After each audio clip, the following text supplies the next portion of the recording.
Hello, I'm Meredith Richards, the president of the Virginia Rail Policy Institute and co-chair of Virginians for High-Speed Rail, the sponsors of today's webinar on electrification.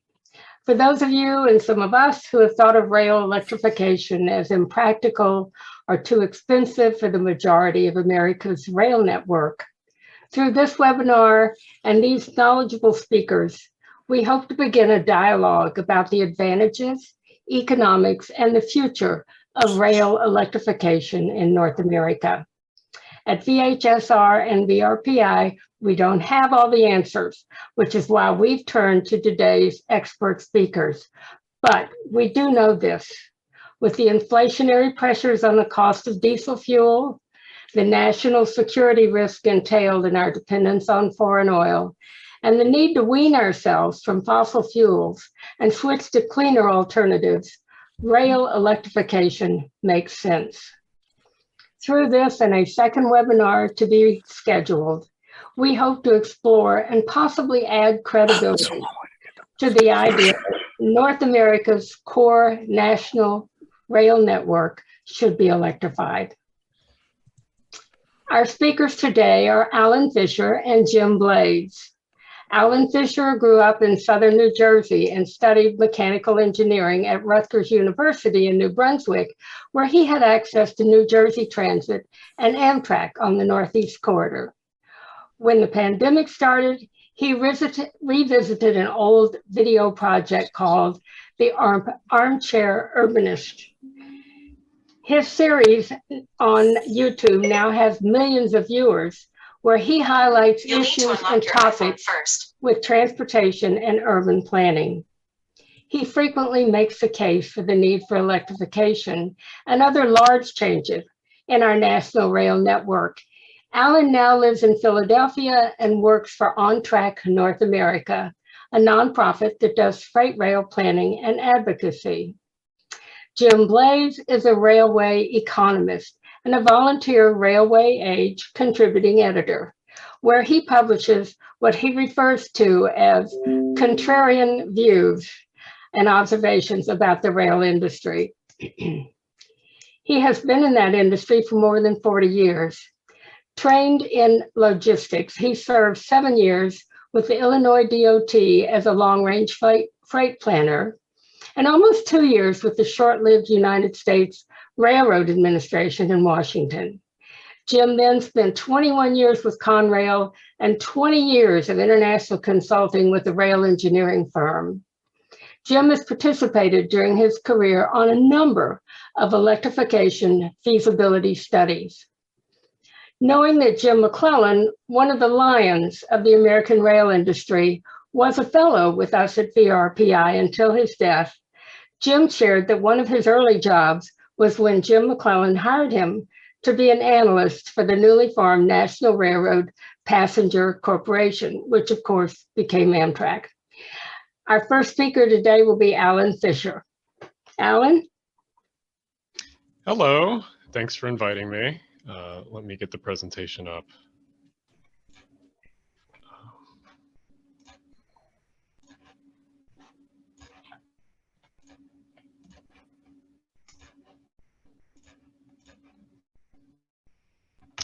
Okay. So I'm covering the history of electrification in the United States. Electrification in the United States is one of those topics that a lot of people don't think about, because when they think about like railroads, they either think about the modern day stuff with Amtrak, or they think about like back in the day with a lot of like steam locomotives, or what a lot of the movies show. But what a lot of people don't know is that the United States actually has like a really, really dense and illustrious history with electric rail. And it's not something that was only in like a certain part of the country. To start off, like the United States was the first country in the world to electrify a mainline railroad. The Baltimore and Ohio in Baltimore, of course, was the first to electrify. They electrified a short section through a tunnel just coming out of Baltimore with overhead DC power on rail. You can see a picture of one of the original locomotives in the picture here on the slide. But that wasn't the only first. The United States was one of the first to pioneer its way into AC power. Both the Pennsylvania Railroad and the New Haven were one of the first railroads in the world to use AC power for intercity travel. The Pennsylvania Railroad was most notably the first to use it for long distance intercity travel, mainly between New York City and Washington, D.C. The Pennsy also electrified some other sections you can see here on the map as to out to Harrisburg, a few different places around Philadelphia, and a few different freight lines in between. It also had some other networks in green that were in DC power, like in South Jersey and the Long Island Railroad. But a lot of people, when they look at stuff like this, they're like, oh, well, it only existed in one spot in the country. And that spot was like the Northeast, where it was like super dense and everything. Well, that's not true. Electrification was in some of the most rural areas in the country.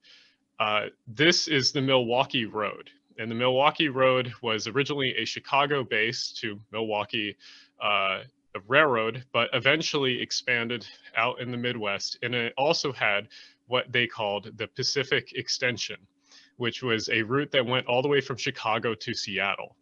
On the Pacific Extension, through the most mountainous terrain in the Rockies, they actually built about 400 miles of electrification through Montana and Idaho and a little bit of Washington. This was overhead DC power at 3,500 volts, and it was all hydroelectric powered. So back in 1917, they were a little bit ahead of us right now. The Milwaukee Road eventually de-electrified in the 70s and then also abandoned the Pacific Extension because of competing routes from the Burlington Northern. But it's one of those things that, like, we often say we've never had this or we can't do this, and we have done it before. And speaking of Virginia and the people here thinking of the state of Virginia, we've done it before in the state of Virginia. Both the Virginia Railway and the Norfolk and Western have and were electrified in the state. The Virginia Railway had about 120 miles of electrification stretching from Roanoke to Mullins Yard in West Virginia. This was the most mountainous section of the Virginian, and it was used to transfer goods, people, and coal back and forth on the main line. The Virginian was also noted to use one of the most powerful electric locomotives in the world at the time when they first implemented it. Here's the picture of it. This is the EL2B locomotive. The Norfolk and Western did the same thing, except they never really upgraded their technology over time, so they often had a lot of these old box cabs, these LC1s, running for a long time until like the 50s and 60s. But included in this electrification is one thing that we might see come back in our lifetime, which is the electrification of the Long Bridge going from Washington, D.C. to Alexandria. The Long Bridge used to be part of the Southern and the Pennsylvania's network, and there was a yard in Alexandria that connected with the Pennsylvania. You can still see some of the poles on the Long Bridge today where the catenary used to be strung up. Here's two pictures of a Southern unit, and then also a very rare picture of a Pennsy unit crossing the bridge, poling a freight train. And a lot of this stuff disappeared in the 50s, 60s, and early 70s, but that didn't mean that we gave up immediately on sort of the idea that we should electrify. In the 1970s, as you know, there was the oil embargo and the oil crisis.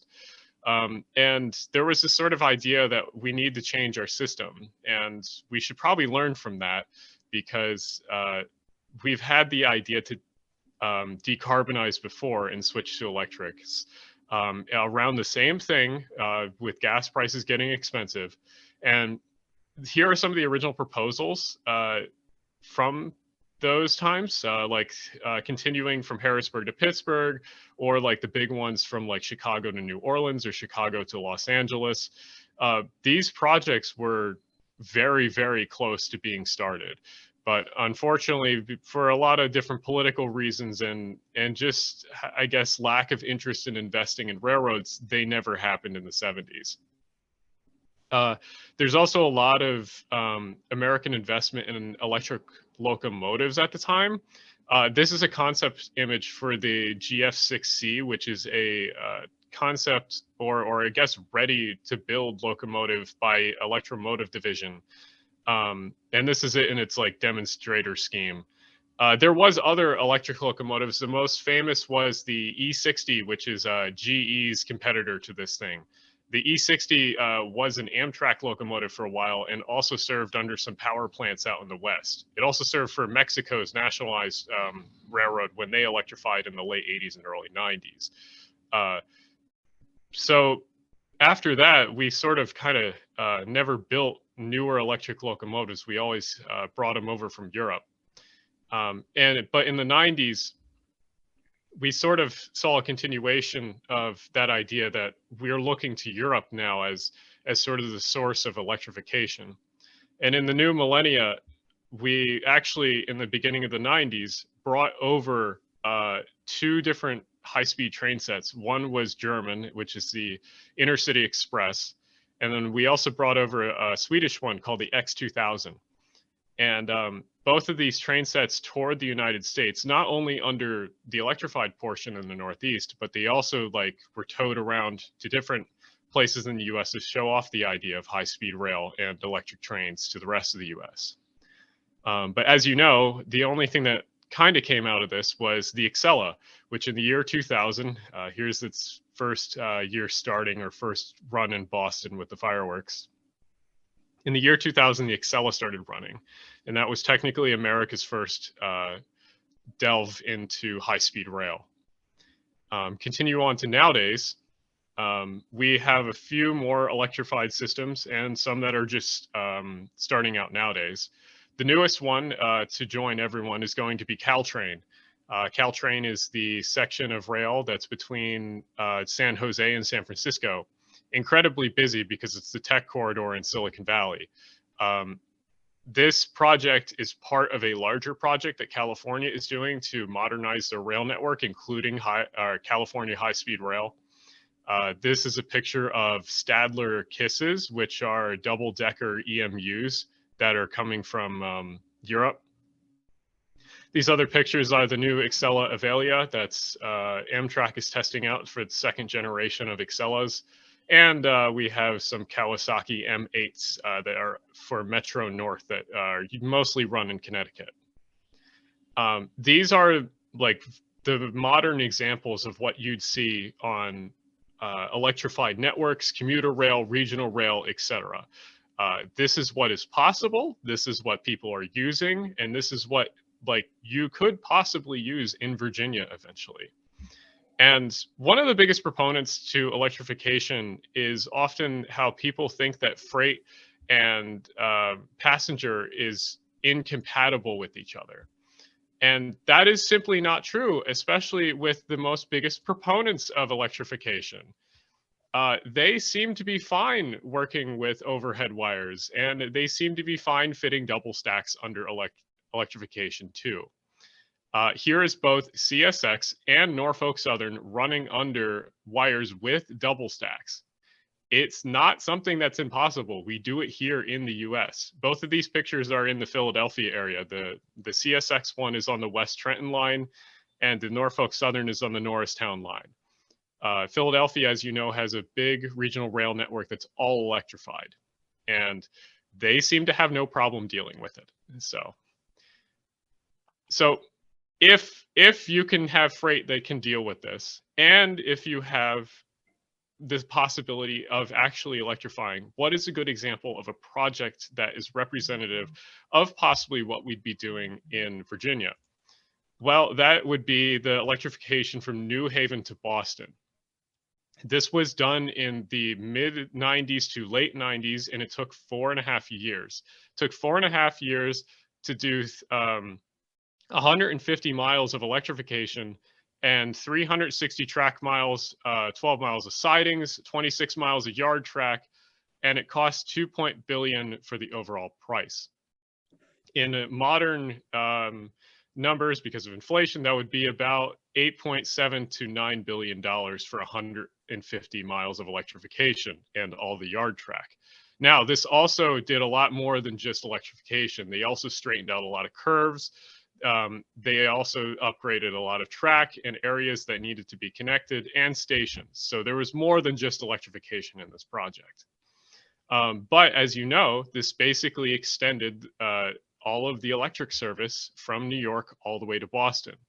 And as we all know today, this is still one of the most core features of the Northeast Corridor and Amtrak service today. If you did the same thing on the opposite end, which is Washington to Richmond, you'd get the same exact outcome. Amtrak, electrification is core to Amtrak's model in that they can easily run services and any type of their trains all over the Northeast in relative ease. So something like this is not impossible. And this is the most recent example of it that's closest to what we're envisioning today. So it's not impossible. It just takes a little bit of political will and kind of investment in our infrastructure. And with that, I'll close with any questions. Let's see. I can look at chat, but I can also take if any of the other hosts have anything for me. Michael Testerman. Garrett asks, do you have the cost for the New Haven to Boston line, roughly in today's money? Yes, so that was the, I said, according to inflation, it's about 8.7 to 9 billion. Can I address hydrogen versus electric? So hydrogen's a bit weird. You technically can modify modern locomotives to use hydrogen. It's just that creating the hydrogen in the first place is the hard part. The efficiency of electrolysis and different processes for cracking hydrogen out of water is very energy intensive, and you almost waste more energy making the hydrogen than you would just transmission losses or anything like that with electrification. So it is useful, but it's not something we should be relying on.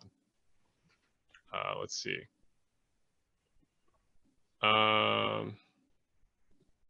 So about like, I guess, grid power, wind and solar is fantastic. I do think that with modifications in how locomotives are made and specifically how the grids are made with wind, solar, and battery backups, I do think that it'll be more possible to continuously do electrification with that. I do think that nuclear is also a big important key into it. Nuclear is harder to build because of political and just the amount of time it takes, but we should always keep the power plants that we have today. And we can ask one more, and then we can do more questions after Jim's presentation.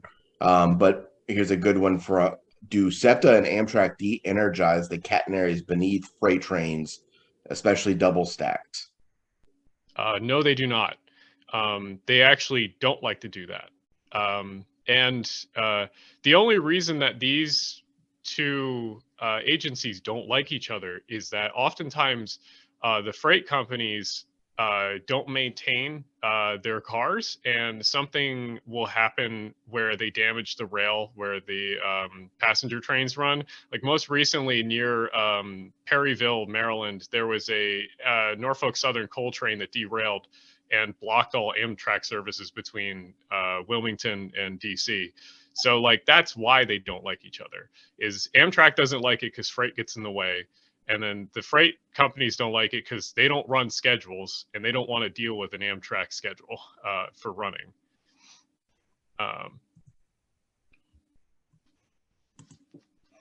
So. Thank you, Alan. And I think Jim is next, and then we can do more questions for both of you after Jim's presentation. Okay, sounds good. Well, thank you. And if you have any questions for me outside of this, you can always reach me at my Twitter or my any of my social media, which is usually at Alan the Fisher. But Thank you, thank Alan. you. Thank you. Thanks, Alan. Am I unmuted now? Yes, sir. Okay, so I should probably bring this presentation up, right? Yes. Okay, so.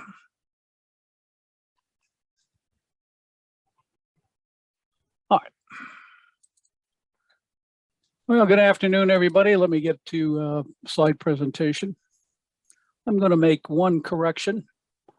While I did work for Jim McClellan 3 different times during my career, he was a great mentor and a good friend too. I didn't actually work for him at Amtrak, although Amtrak and United States Railway Association, which was handling the bankrupt railroads, were both created around the same time, almost 5 decades ago. No, I didn't get to ride any free passenger trains with Jim. No, he went to Amtrak. I went to Conrail. So just that little correction. Everything else, thank you very much, Meredith, for the introduction. Good afternoon. So I'm an economist, and I'm neither pro as a journalist, a writer, and an economist with an engineering background, civil engineering background. I'm neither pro-electrification or anti-electrification. I like to say, let's take a look at the business case, and let's take a look at the geography and the corridors where we're going to do this, because I think that's where essentially we end up. Now, what we didn't say in my bio was I worked in maybe about 20 different countries and been to about 40. And most of the rest of the world with their freight systems, or at least their passenger systems, are heavily electrified. So I'm going to say prima facie, there's got to be a business case why they do that.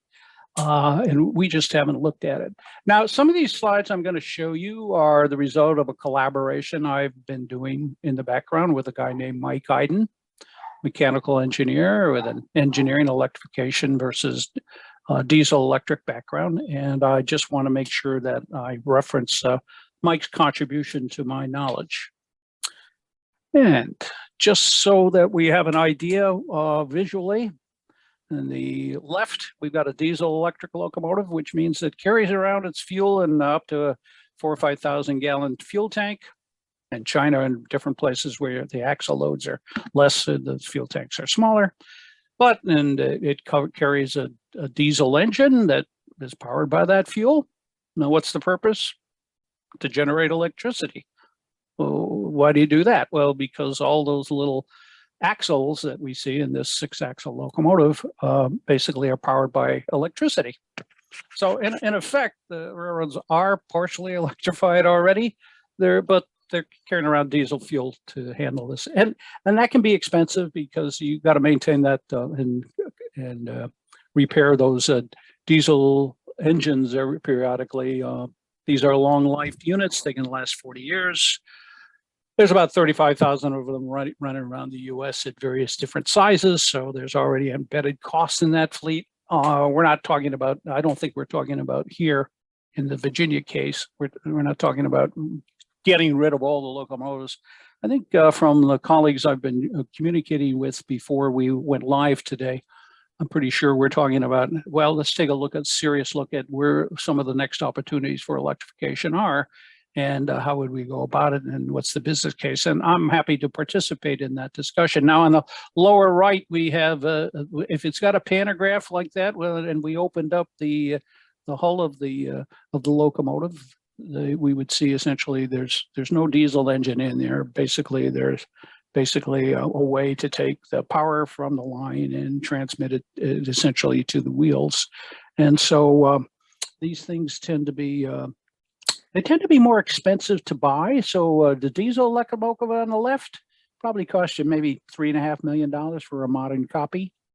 That's not current prices, folks. Prices are going up in this inflationary period, but that's what was the practical price. And a straight electric locomotive is going to be more expensive. Essentially, it could be maybe more $1 million per unit, but they last longer and they have various higher characteristics of tractive effort, power, and reliability, and they do much better in fuel consumption. That's why you're willing to pay in your business case much more capital money to buy that kind of unit. Let's go to the next ones. The top is, the popular thing is Wabtec and others got some battery locomotives that have been running around in yards for a number of years. Now they're running out on selective main lines. They had limited range though, so there's some problems getting this to be where it's a commercial viable solution for substituting against the diesel electric. And in the meantime, we have railroads like Canadian Pacific and others, I'm not going to name them all, that are also practicing that in addition to just going with straight batteries and getting an electrical charge periodically, plugging yourself in somewhere. You're going to use fuel cells and fuel cell combinations and fuels, other types of fuels. So we're not going to go into that. We're going to talk straight electrification, but I just wanted to make sure that we're all get where we are. Okay, so let's go back and say, when you do a change like this in technology, from steam on the left, the research and development took about 20 years. From about 1920 to 1940, we were doing testing on various forms of diesel electric locomotives. That was then interrupted by the war. So it took us about 20 years to commercialize and run that out. Basically after 1945, of course, to the 1960s. So when we think about going from diesel fuels to electric, which is on the right, we need to think about, okay, so how long is this R&D and the commercialization process going to take? Well, before we go into that, let me go back to the one on the left and point to the bottom of the slide. Look, there were key reasons why going from steam to diesel electric was really a good deal. Much lower operating expenses with diesel electrics than with steam locomotives. The asset infrastructure complexity got simplified, much lower CapEx dollars, less maintenance costs for the locomotives, a whole bunch of easy to understand, and then ask the question, well, why did it take so long? Well, it took so long for a number of reasons. We're not going to go into that. I just want to point out, though, that just because we snap our fingers and say, hey, this is a great idea, okay, there has to be a series of buy-ins to make this happen. So how long is it going to likely take for diesel fuels to electric, where that turns out to be a realistic option? I'm going to say R&D for both the battery and the mixed battery, hydrogen powered and straight electrics, probably about 8 to 10 years of R&D work still out there, particularly with the batteries, a little less so with the straight electric with the pantograph. Commercializing the process, that is getting the things to be as reliable as the diesel electrics have become, and now they're 4th or 5th generation of life cycle. That's going to take another period out past 2030 to 2050. So we're not going to be doing this overnight. It's not like going out and winning World War II in 4.5 years or 4 3/4 years. There's going to be some struggle in the process. And so we need to all keep that in mind, because time is money. And in some cases, we're going to want to find a project that's so good, got such good economics and benefits potential, that essentially we want to accelerate that. We want to cut these processes down to maybe 8 or 9 years of construction time. Which means in the case of, let's say, Washington, D.C. to Richmond, it's possible that we might have a good R&D and commercialized decision to electrify that, provided certain check marks are met within the next, before 2030, just before 2030. I think there's a reasonable prospect that you can make an argument, a business case for that. Now, why would you want to do it? Well, today's reason, it's climate, carbon costs, and competition with the heavy-duty trucks, which basically the heavy-duty trucks basically see improved mileage and other advantages that they have when they're competing against freight. So I think it's wise for the freight railroads to keep their eyes open and say, okay, so how do we keep up with the trucks? And there's this question of asset infrastructure complexity. Converting to a straight electric is probably going to be more complex and expensive in terms of balance sheet investment than was converting from steam in the dirt to that simplified. That was a simplified process. This may not be so easy. All right, just keep those things in mind. Now, I want to point out that it's interesting to reflect how long it took to do the conversion from coal to diesel electric, even though the thermal efficiency of diesel electrics was 3 times that of steam engines.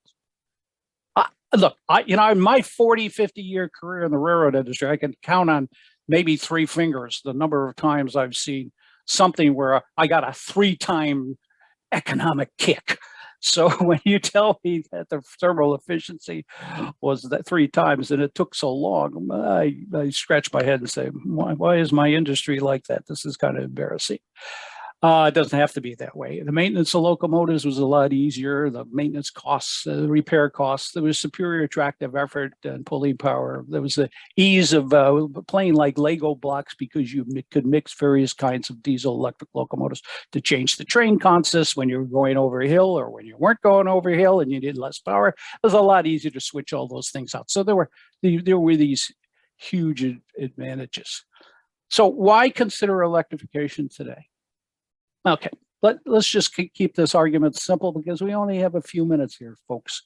So we're not going to prove our case in just this one seminar. But hopefully some of you will be interested and get buy-in and join the cause with the Virginia group and others.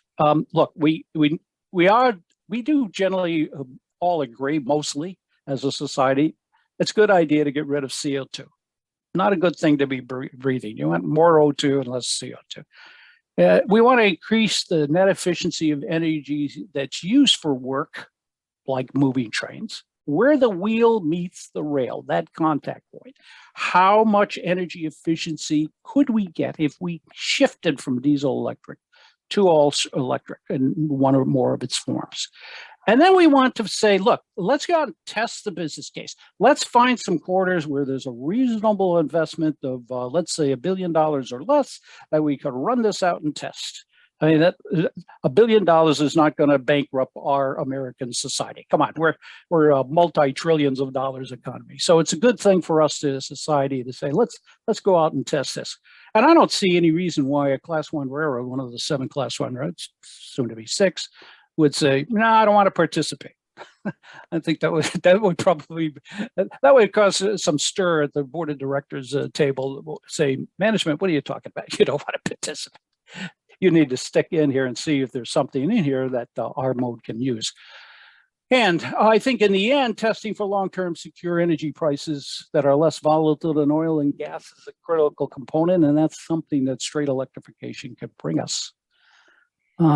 All right, so let's just talk about the efficiencies. I presented our working group on Tuesday night, a more complex graph.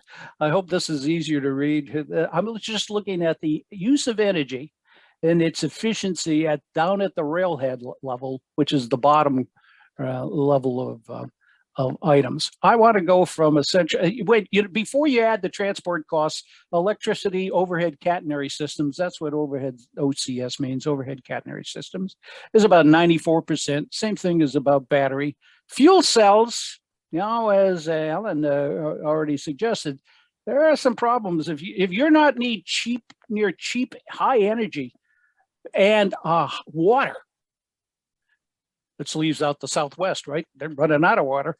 You're going to have a problem producing hydrogen fuel. So fuel cells may or may not work, but there's a production cost for fuel cells, so that only gives us in that top row of 68% fuel efficiency when we're ready to start moving the train, when we've done the conversion and we've transported the stuff. And the ICE, which is, of course, and the internal combustion engine here powered with methane is 51%. So we can see that, getting 51% is not anything to write home about. And even worse is if we drop down from the 51% immediately, we see, well, down at the railhead, by the time you've burnt the fuel and converted a lot of heat in your diesel electric locomotive, gee, you're only getting 19% fuel efficiency. Where are we with electric or battery? We're still up in the 89 to 81%. This, ladies and gentlemen, I submit to you, suggests the hypothesis there's a business case hiding there somewhere. And as analysts, it's our job to go and find it. Can we prove that business case?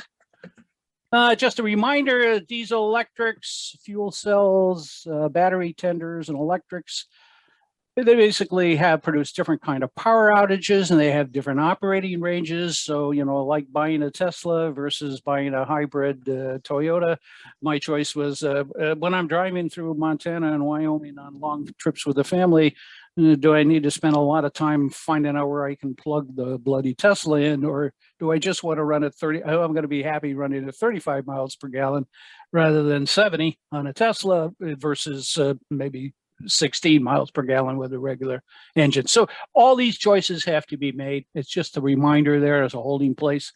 So where geographically is the business case to be made? And where can we take the technology of the power system, whether that's overhead catenary or some other system, and the locomotive, where can we go out and test this and demonstrate the business case? And what we're looking for here is we're looking at the consumption point, the near zero emission locomotive type. The electric comes very close to that. If we ignore that perhaps the electricity in the overhead wires is being generated by coal steam fired, well, okay, that means it's not near zero. Thousands of these units, electric locomotives, have been built and been in service since the end of World War II. So the electric locomotive is not something with a high risk.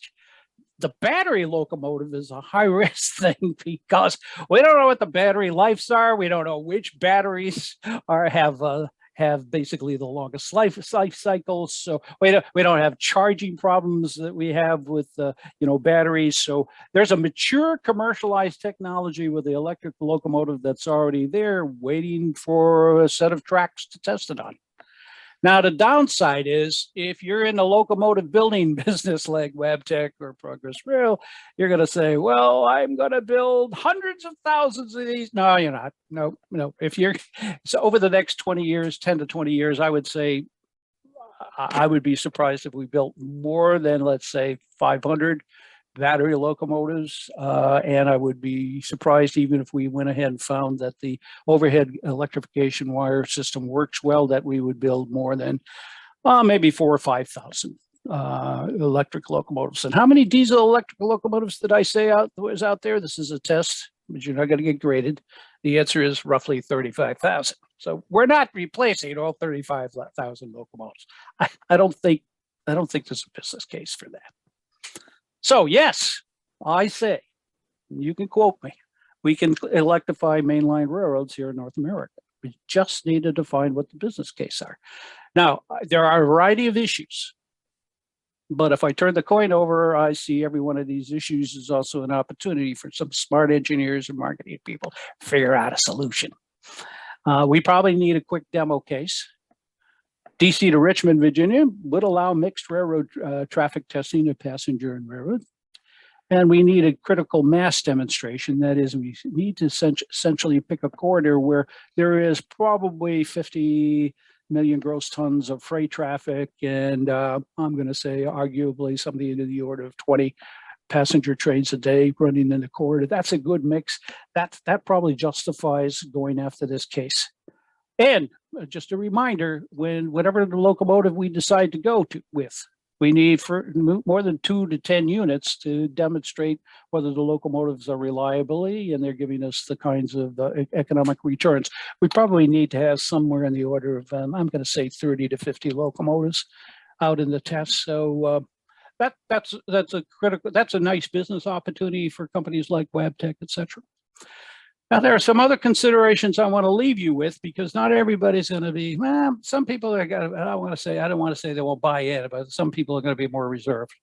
Look, if you take the 35,000 locomotives that are out there, and I just say, okay, each one of them is worth undepreciated $2 million. I think that number is like, I don't know, somewhere between 50 and 70 billion dollars.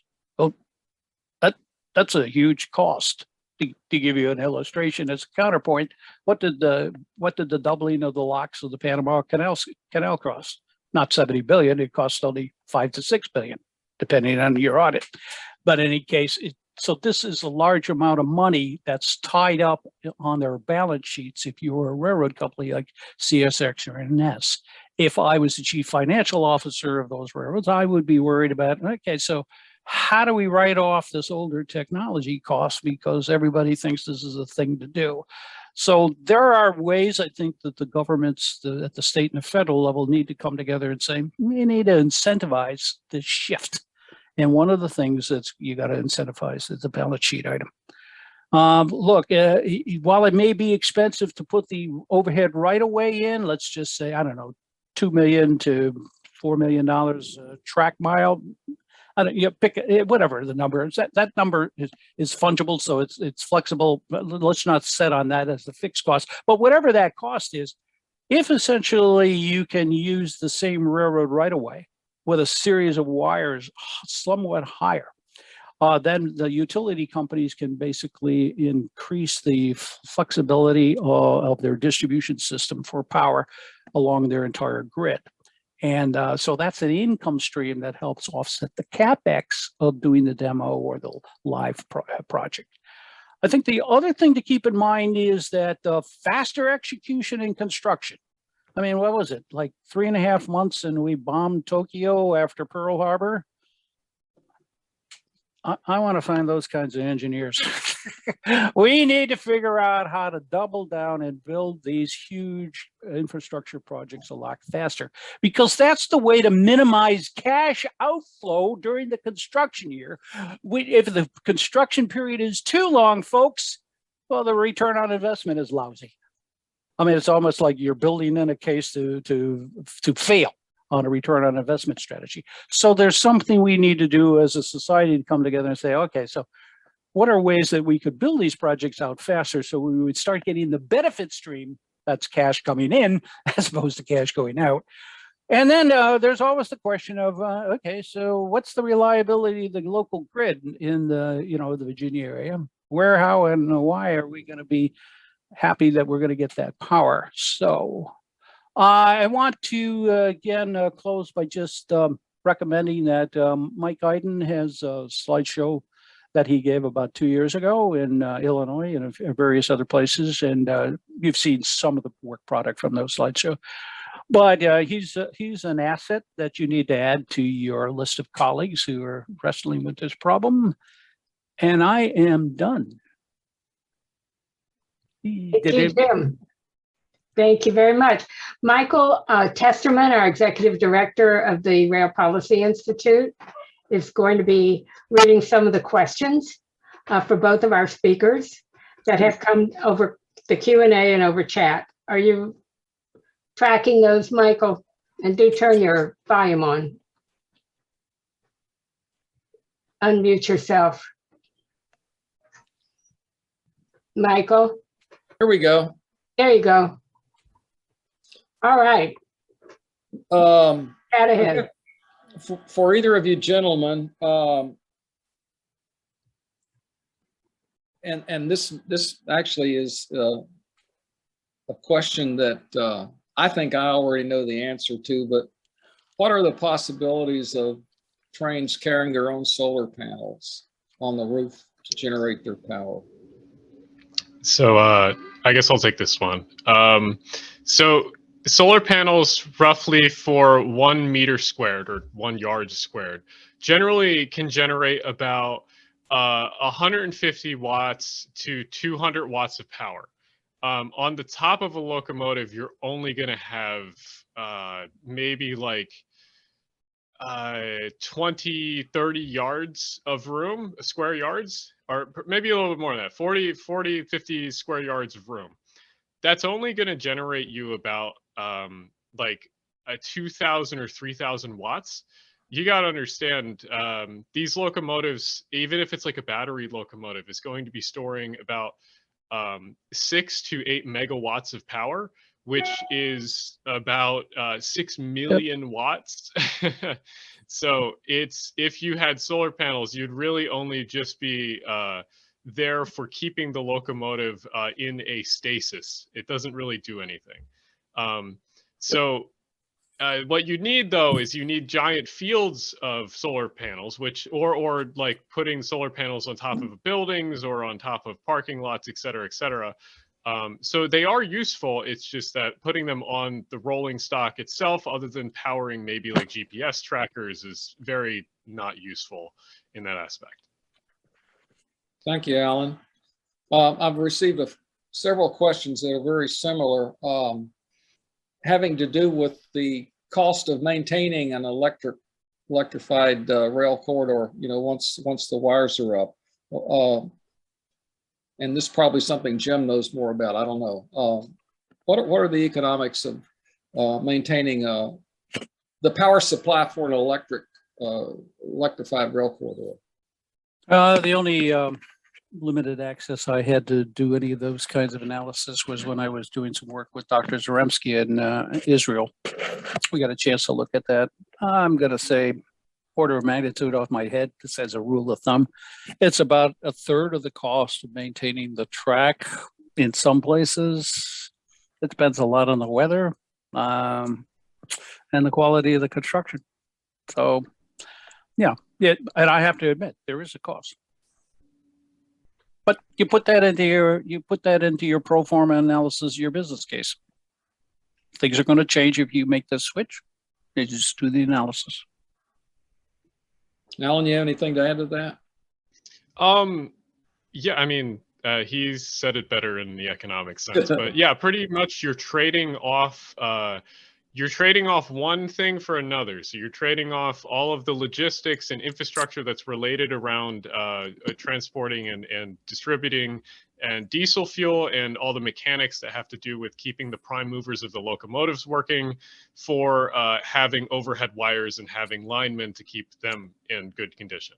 That's your trade-offs, basically. Okay. I think I've come across this next question back when Amtrak was considering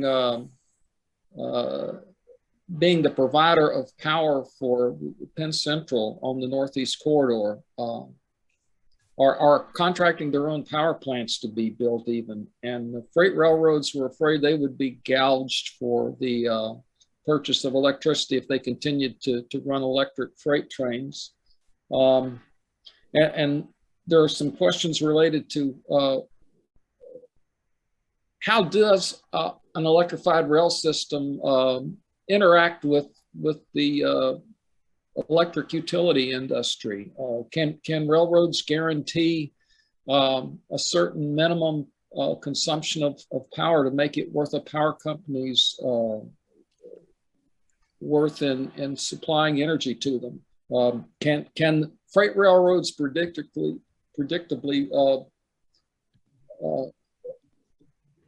expect the price stability in the power of electricity as opposed to the fluctuations in petroleum? If y'all want to look at that. Yeah, you want to take this one, Joe? Let me start, Alan, by saying that there's three ways to answer that question. Price predictability. I've seen studies that were done in the past. I can't reveal the railroads, but there were Class 1 railroads where there were long-term power contracts that the railroad walked away from because they made the judgment that there wouldn't be much volatility in oil and gas. Big mistake. Okay. Second, as far as how would you go about this? I would basically go over and sit with my friends in Switzerland. I had a mechanical engineer friend, Brian Stone, who recently passed, but he and I spent some time together when I was over in Europe in the 90s, and again, late in the 20s. And everything over there is sort of guaranteed by a series of contracts. So essentially, you negotiate what your share of the power is, the dependability you need for the commuter service, the longer intercity services, the through trains that are coming from Germany and going to Italy, and essentially the freight services, as well as the local services. So there are ways that essentially you sit down and negotiate that, and that's how you create, I think, stability for doing your net present value. Is this better than the other option? The other thing I would like to make just a quick comment on, the reason Conrail stopped running electrified freight in the corridors, Amtrak took what was assumed to be by United States Railway Association when we created Conrail, 25 cents to 50 cent per car or per locomotive mile charge for using their tracks, and doubled to triple that. And we said, we can come up through Reading and Harrisburg to get to the Northeast Corridor. I'll just use diesel electric switchers to do the rest of the stuff, and we'll take all the through service that's coming like Florida to northern New Jersey off that and run it up through the inland routes because it's so much cheaper. And furthermore, Amtrak said, no, we're not going to allow you to go from 263,000 pound axle loads to 285,000, let alone ever allow you to go to 315,000 pound axle loads on some freight. Just not going to happen. And by the way, now that you're running double stack trains, sorry, we're not going to increase the overhead pantograph hats clearance so that you can run double stacks under the wires. So that's a pretty easy reason why we left the Northeast Corridor and haven't dealt with Amtrak. It's and I can understand Amtrak's reasons why they don't want to have heavy axle freights running down on their lines where they're trying to go 130, 140 miles an hour in some sections, soon to be faster, because maintaining the track geometry is so expensive when you're having mixed freight. So the Northeast Corridor, I would say, is there's a much more complicated reason why the freights and the electrification didn't continue. Alan, did I leave any time for Alan to answer? The only thing I want to add is generally regarding electrical infrastructure. Historically, every time you've had a railroad electrify, the electric infrastructure, not only for the railroad, but just in general in that area, has gotten better.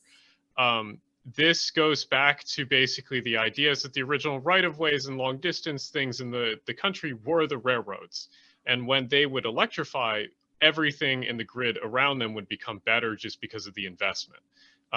This could obviously be seen on like the Pennsylvania, where they ran trunk power lines overhead of their own electrification, or it could be seen if you electrified a right-of-way and all the substations and everything could also be used for the normal power grid along with the railroad electrification project. So it was often, there was stuff that went with it in tandem that helped both the normal grid and the electrification of trains. So yeah, it is a concern for power consumption, but only because for the railroads themselves, because usually the power companies are happy to work with the railroads to improve their own infrastructure at the same time. Alan, you actually answered another question, and that was, can the electrification of the rail lines add to strengthening the overall electric grid of the United States? And there are places out west where we might have brand new corridors of electric energy transmission from the wind turbines on the plains to the coastal populated regions. So that could be mutually beneficial. So I'm glad we covered that. My correspondent in Germany wants to know why it's so time consuming and more costly to electrify timeline and expense than they do it in Europe. Anybody got an idea of why that is in this country? We need to overcome that before we're going to take on any major projects. Another reason for doing the pilot. Great. Wrestle those questions out, and we're going to get some answers out of what they're doing in California. So, yeah, it's a good question. I know part of the reason for this is that when you have a lack of an industry in an area, oftentimes a good portion of the cost, not half, a good portion of the cost is going to just training and re-teaching people in an area how to do something. This can be also applied when you have like companies that are doing something for the first time. When they don't have in-house knowledge of the thing, they have to have more consultants. They have to have more people that come in and teach their own to do certain things. So part of the reason why electrification is slightly more expensive in the United States is because often we do not have all the experts in the area, or just generally people working in a company that have done this or have been doing this for a long time. Like there is people in Amtrak that know how to do it because they run the Northeast Corridor, but there's still not that many of those people.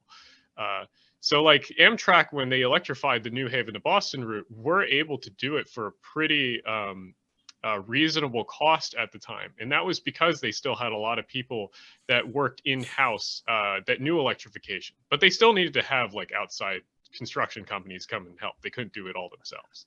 So part of the reason why like this is more expensive is because like unlike Deutschbahn, which would be doing it in Germany, they can't do it all in-house. They need to have a bunch of outside consultants and companies that come in and help them. So that, or at least that's what I see.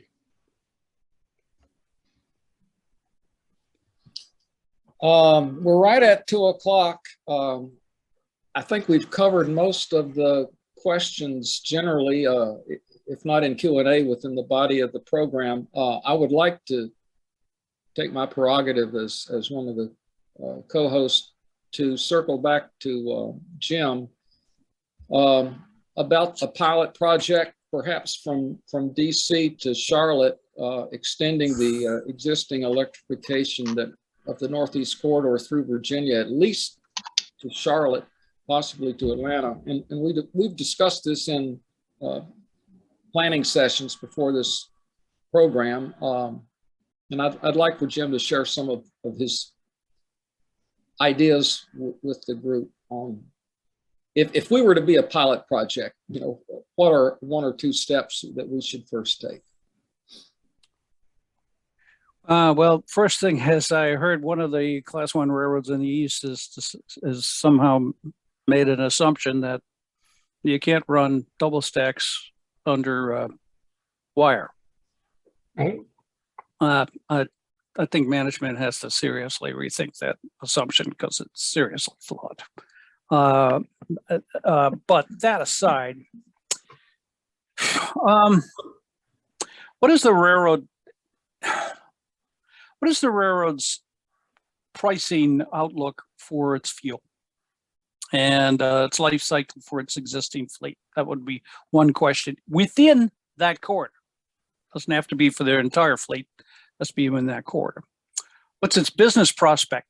Then, in fact, you know, as coal is disappearing, that intermodal, short haul intermodal, some commodity level is going to replace that lost traffic and create a growth. Or are we going to be at steady state, maybe only 1/2 of whatever the percentage GDP growth is or industrial production growth is in that corridor? So they have to take a serious look at, well, how much traffic are we going to have, and let's convert that to revenue. Now, how much benefit are they going to get out of the fact that, well, look, remember that slide where I said, you know, you're getting a 19 to 21 energy efficiency level with diesel electrics, and you can almost triple that to what, I think it was 80, 89, 84, somewhere in that range. Is that a good project venture? Now, what do you need as a railroad, essentially, to solidify your business case? Because you have to come up with a business case that says, yeah, this is going to be a good deal, and this is what we can afford to pay going forward if, in fact, we participate in that project. So these are a series of sensitivity analysis. You have to do more than one analysis because you've got to challenge 4 or 5 critical assumptions, any one of which could be a swing vote, and any 2 of which would be a swing vote when you're doing a net present value analysis. So you have to engage the railroad in saying, look, we're not coming at this as just a government program where and it's just more than passenger. What do you need in order to make this a good business case for you? And how do we sweeten that pot so that essentially you get a business return? Then there's 2 things you want to do. You want to increase the efficiency level that they get on their income statement, their margin, which they call operating ratio, but it's margin in reverse math. and their return on investment. And I would say that the standards, so looking for these standards, keep these standards in mind when you're having discussions with the railroad. Essentially, they're looking for operating performance that essentially gives them margins of 30 to 40%. That's essentially what they've managed to get by honing down with their business model where they are now. They're basically looking on return on assets that are on their balance sheet that are probably in the 14 to 16% range. That's above their cost of capital. They've demonstrated that they can do that with their core system. Essentially, they only need to run their freights at roughly somewhere between 65 and 75 miles an hour. Very few freights are out there, and there's very little business justification for running freights at 120 miles an hour. Now, there's a guy named David Burns I can introduce to you subsequently that says there is a business opportunity for running perishables and other freight at higher miles. Yeah, but it's a small percentage of what would be using this electrical network. But if you're going to run that fast, electrification is probably what you're looking for. And then essentially you need probably a 23 foot above the top of the rail clearance for the double stack traffic, allowing for growth and dimensional traffic that occasionally uses that line. And you probably need to have track centers that are somewhere between 16 feet to 20 feet. 25 feet would be nice, but you're not always going to get that. So those are the dimensions in the engineering side from a typical railroad point of view that I would think you need to engage the railroads with and say, how can we sit down and go through all this with you? I'm sorry, that was a long answer, but it's not an easy process. And we're probably having another program, and we can go into this in more detail at some point. Alan, did you have anything to add now that you've heard what Jim had to say? Not much. If there's any other questions, I could do one quickly though. Well, I think we've covered just about everything. Okay, I guess that's the end of our program today. Of course, Danny will be putting it on YouTube, and he will send a link to that for anyone who was signed up for today's program. And thank you so much to our speakers. That was absolutely fascinating. And good luck to both of you in your endeavors. And thank you, Michael, for arranging this program. And thank you, Danny, for hosting this program and working with us on the arrangements with VHSR. We'll see you at the second Rail Electrification webinar. Thank you. Everybody. Bye-bye. Thank you. Bye.